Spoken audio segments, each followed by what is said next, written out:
In the article that dropped yesterday, the headline declared, and I quote, "Now we have the proof.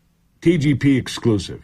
Massive 2020 voter fraud uncovered in Michigan.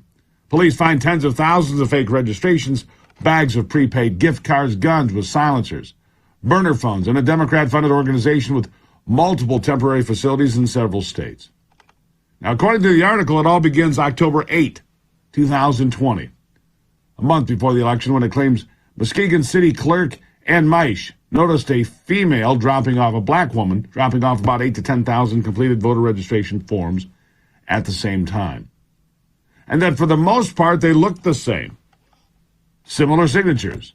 Bogus addresses stuck out to her, according to the report, prompting her to call the police a few days later to launch an investigation.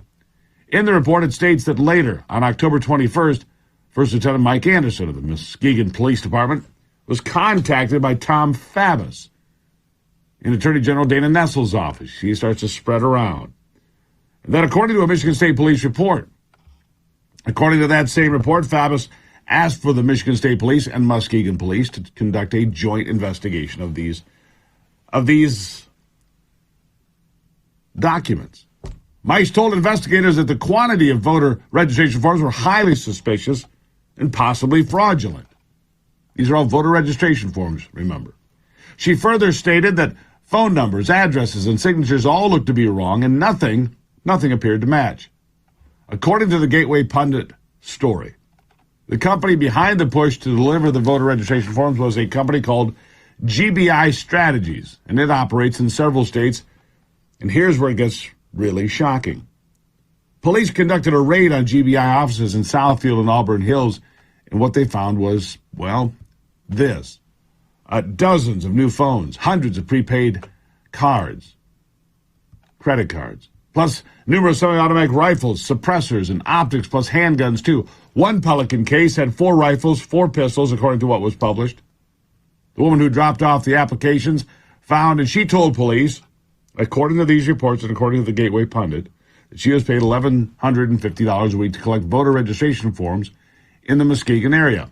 However, before the investigation was completed, it was turned over to the FBI. So far, we've not heard anything about this. Nothing at all. It just kind of went dark and silent.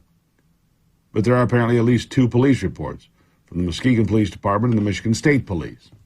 What do they mean? Will it mean that when Donald Trump is on trial for alleging voter fraud in Michigan and around the country, that some of this material could be put forth as evidence? Maybe. Could it lead to FOIA requests for other news outlets to begin the job of digging deeper? Again, maybe, but that's more likely, of course. And does it indicate a wider pattern of abuse and fraud? Well, you have to wonder. Of course, I can't vouch for the veracity of this published report, not yet. But it appears that all of the information collected and released so far is on the money.